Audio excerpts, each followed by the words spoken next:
Hello everyone, this is Shandell Morgan presenting on teacher tenure and the failure of accountability systems in American education as part of CBU's Education 534, International and Comparative Education.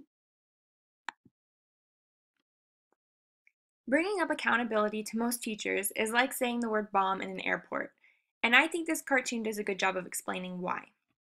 With all of the skills that teachers are expected to teach, on top of the many different skill levels and life situations that our students are entering the classroom with, it is hard to take the blame for something that could be out of our control. However, this can't be an excuse for why we are not holding teachers effectively accountable in America. There are multiple arguments for and against teacher tenure. Some argue that tenure serves as job security in a time when budget cuts can result in job loss instead of poor performance.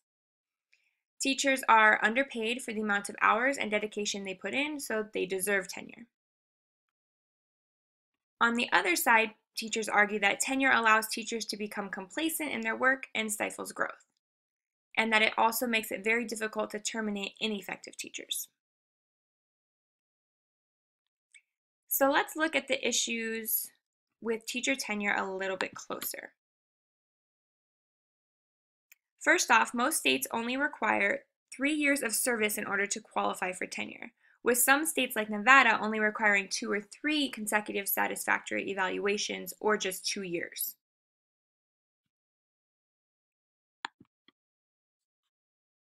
This is not only a problem that can be seen amongst educators, but our students are also noticing it as well.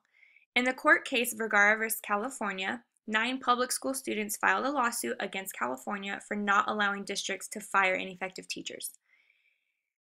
They said that this inhibited their constitutional right to an education and an equal opportunity to succeed in school.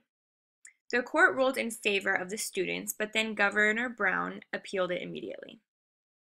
The fact that students are also speaking out about the fact that too many teachers become complacent in the classroom once they achieve tenure shows that this is something policymakers should be paying more attention to.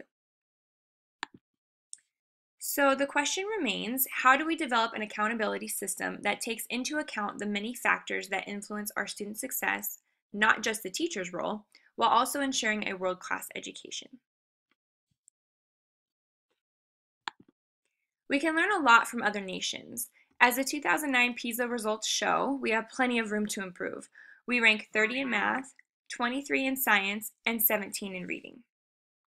So what are these states doing differently? In Finland, teachers are required to hold master's degrees. In Singapore, teachers are evaluated each year by their peers on numerous categories, not just test scores. In China, teachers meet weekly to discuss and review lesson plans. And also in Singapore, they offer 100 hours of professional development each year, and they actually require their teachers to attend.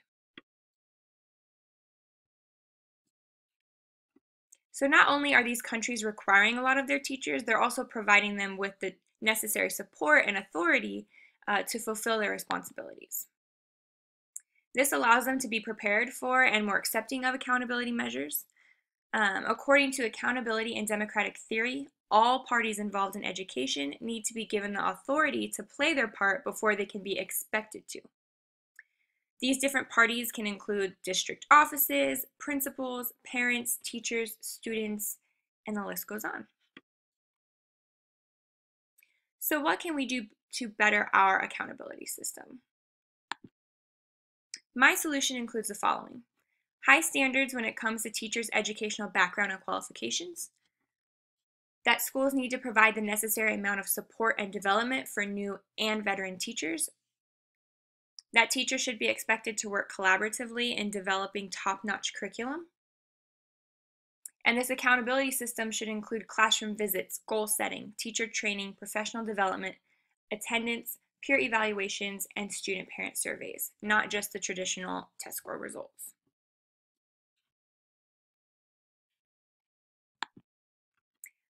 The reasons why this could work is because we are selecting top-level educators, providing them with what they need in order to be successful, enforcing the path they need to take in order to be successful, evaluating them on a variety of criteria with the knowledge that all parties involved in a student's life plays a part in his or her success at school, And it's an accountability system that includes teachers rather than victimizes them.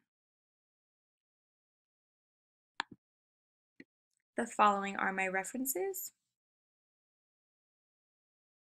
And thank you for viewing my final presentation.